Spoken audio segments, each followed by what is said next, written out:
near Germany's eastern border. Much of the gas hissing through these pipes comes from Russia, powering businesses, heating homes. Plant spokesperson Nicola Regensberger says it's a critical supply. This plant is particularly important for Europe, she tells me.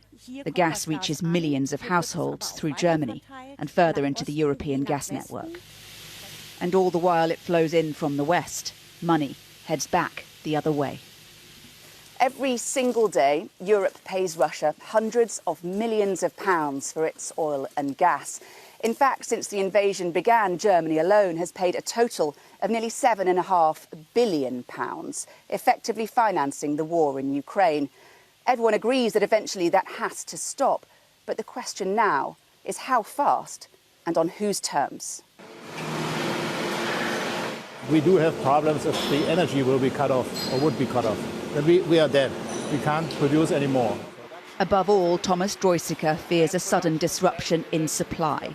If Vladimir Putin turns off the gas, as he has done elsewhere, rationing could follow and his plastic mouldings company would be done for.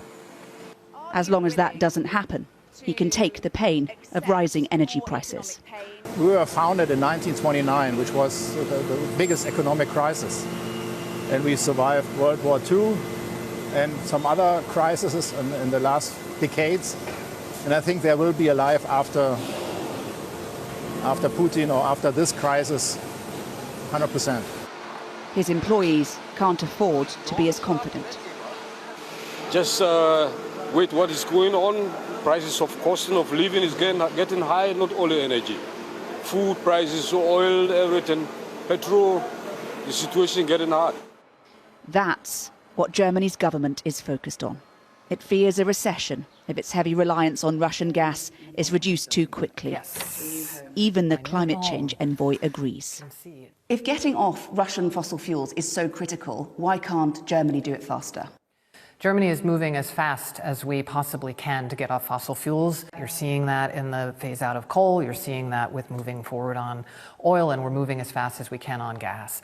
But we need to be doing that in a balanced way that also makes sure that Germany is a stable and balanced place. According to government critics, these issues were largely avoidable.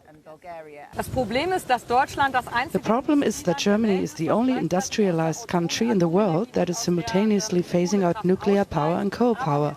We have simply narrowed the supply of energy too much and are now in this situation where we are dependent.